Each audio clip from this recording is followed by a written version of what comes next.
So my landlord hired a non-licensed contractor to replace the roof on the garage in the house. It's been going on for 6 weeks.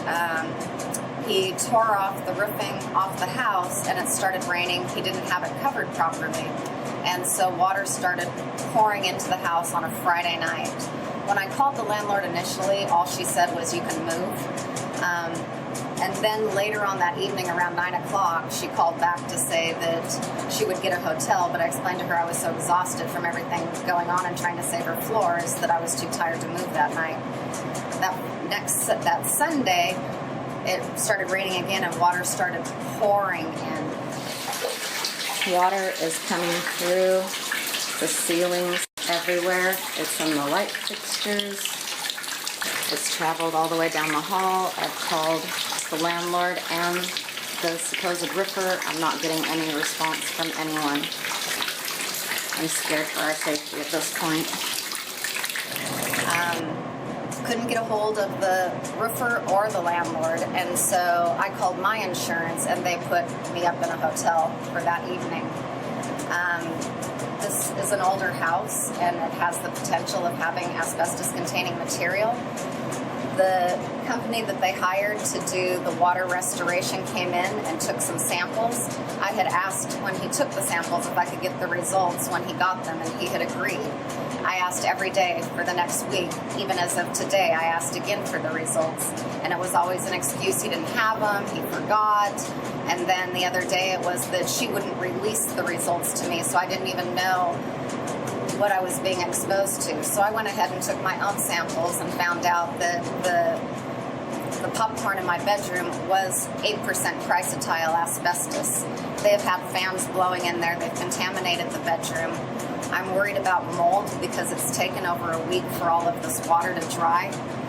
It's so hot in here with all these fans moving. They've used all the electrical outlets. I have no access to my kitchen, my bathroom, my bedroom.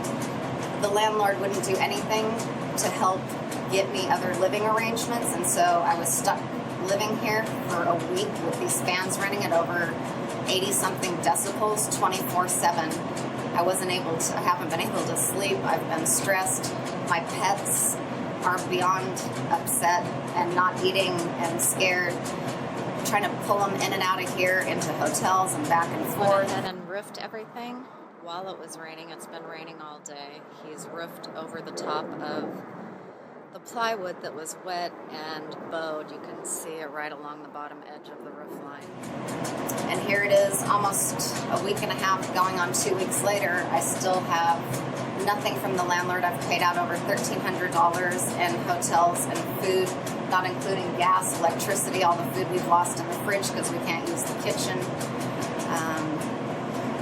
The roofer himself, when he first started here, I had asked him for his name and phone number because I'm a single woman living in this house. He wouldn't give it to me. He said if I had a problem, I could call the landlord. I called the landlord, and all she usually says to me is, "You can move." But I finally got her to give me his last name, and I looked him up on the L&I website, and he isn't listed as a licensed contractor. I've called the planning department. I've called labor and industries. I've called all of them 4 or 5 times. I've called everybody, Clean Air Agency, EPA, everybody trying to get somebody to help me, and I can't get anybody to help. They've violated several of the RCW codes in the Tenant Landlord Act.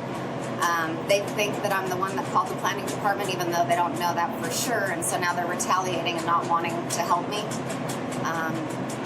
The roofer was actually rude and threatening, and that's why I had called the landlord just to even get his name and number and who he was, because he was threatening and intimidating and really rude.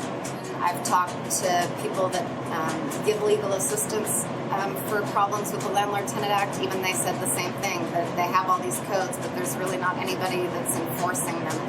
And so I'm just looking for anybody that can help me at this point.